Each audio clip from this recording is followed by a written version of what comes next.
Il y a 6 mois de ça, j'ai acheté une 106 enfant terrible avec un moteur 1,4 litre de 75 chevaux que j'ai remplacé par un TU5 JP4, le 1,6 litre 16 soupape 110 chevaux de 206, en remontant la majorité des pièces du 1,4 litre, c'est-à-dire l'embrayage, la boîte, les cardans, le calculateur avec une gestion de 106 S16 et le faisceau avec quelques modifications. Après avoir fait une petite prépa châssis dessus, je l'ai mise en vente dans le but d'acheter un daily fiable, jusqu'à ce qu'un pote m'envoie une annonce d'un gars qui échangerait sa caisse contre une 106 S16.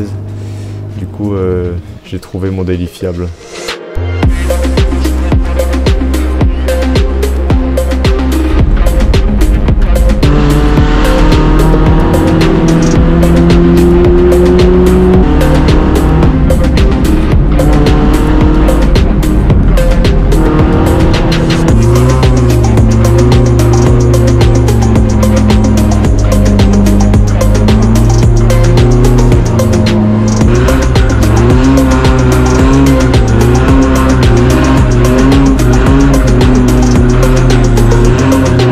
Avant d'attaquer le sujet principal de la vidéo, c'est-à-dire l'installation du CarPlay à Toto, qui m'a proposé d'essayer sa toute nouvelle gamme de CarPlay, le X10. Après m'avoir fait confiance avec l'essai de l'ancienne gamme sur mon Honda Civic qui avait largement surpassé mes attentes, on va d'abord régler le premier problème, celui-là.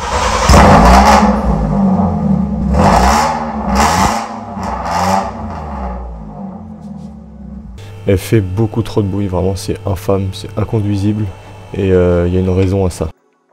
Le cata d'origine est complètement vide, il est complètement mort et donc il silence plus grand chose. Alors j'ai acheté un silencieux sport avec un peu de tube, donc bon on va se monter ça.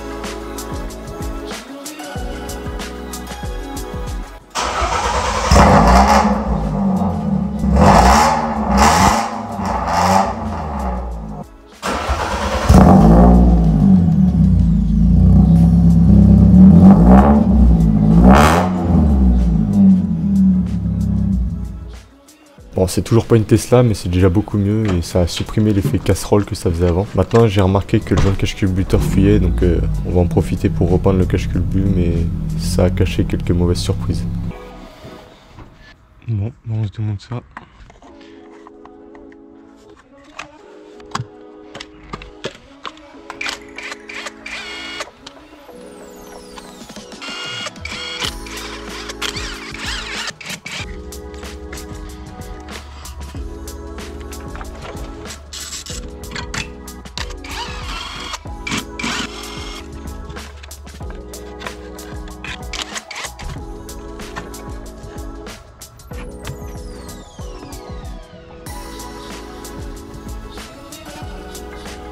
Au moment de nettoyer le cache-culbuteur pour pouvoir le peindre, j'ai remarqué que le joint de la plaque du déflecteur de vapeur d'huile était complètement vrillé, complètement sec. Donc j'ai essayé de le démonter puis d'en refaire un avec la pâte à joint, mais ça n'a pas du tout marché. Donc j'ai dû en racheter un neuf, 300 €. Donc là, après avoir bien nettoyé mon cache-culbuteur, j'applique 2 couches d'après haute température et 3 couches de peinture vermiculée. Une première à la verticale, une deuxième à l'horizontale et une troisième en diagonale. Et ensuite, je peux sécher le tout avec le décapeur thermique pour obtenir l'effet un peu granulé.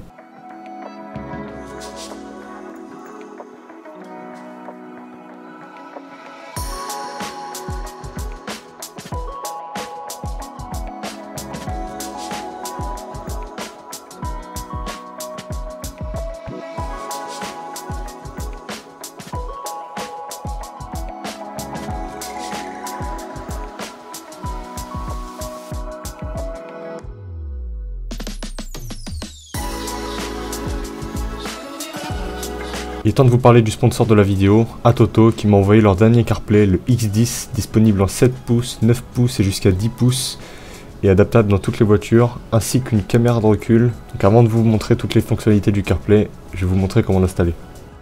Bon, du coup comme ça paraît peut-être compliqué, mais voilà, sur tous ces fils là, on va utiliser que cette partie là.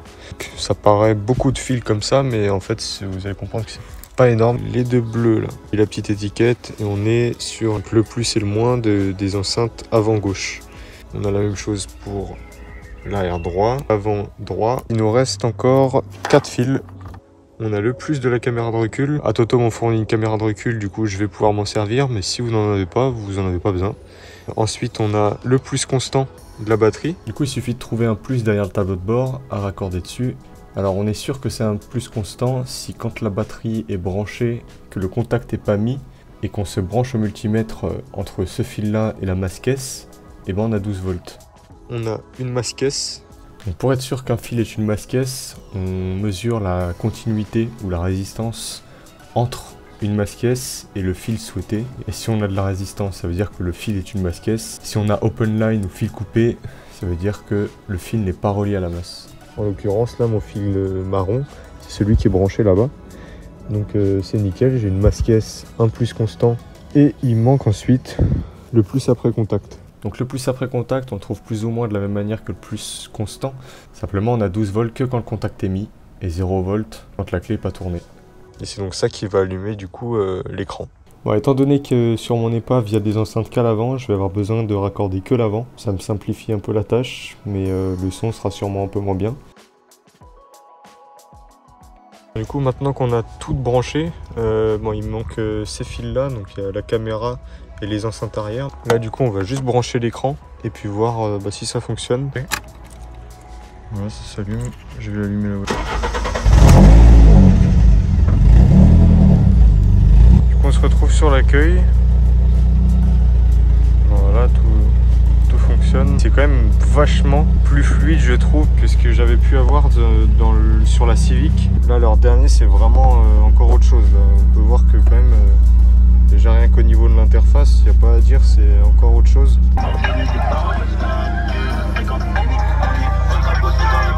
Au début j'avais mis les enceintes au sol, du coup ça faisait quasiment pas de son. Dès que je l'ai mis au bon endroit, et encore il n'y a pas l'insonorisant, il n'y a pas tout le bordel, bah, déjà l'audio se répand beaucoup mieux dans la voiture. C'est largement suffisant pour ce que je vais en faire.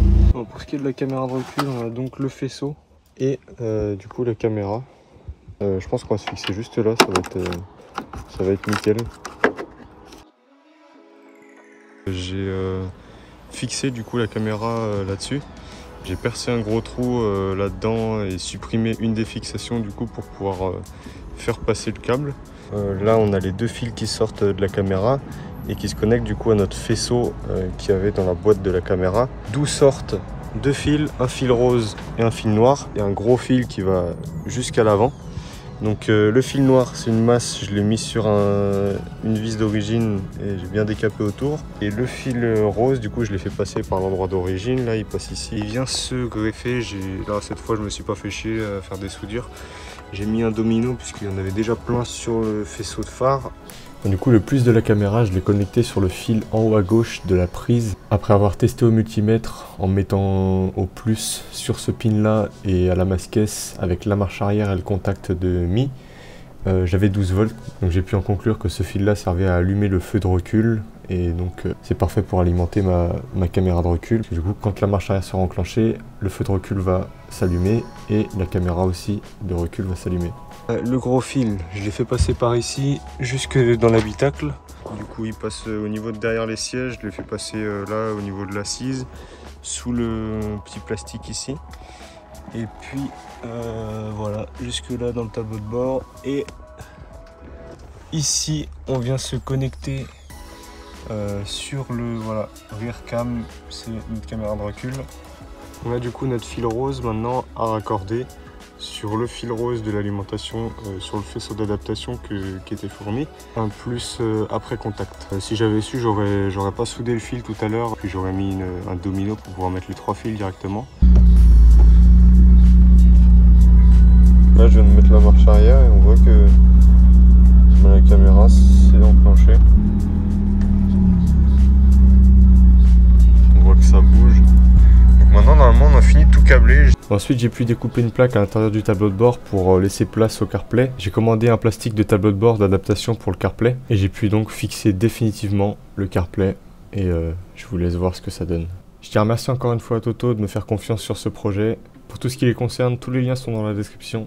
Il y a encore quelques trucs que j'aimerais faire avant de vraiment dire que l'intérieur est terminé. Mais en tout cas, c'est tout pour cette vidéo. J'espère que vous avez kiffé. En tout cas, il y a de gros projets qui arrivent sur la chaîne, des vidéos que je prépare depuis plusieurs mois. Et j'ai vraiment hâte de vous montrer tout ça.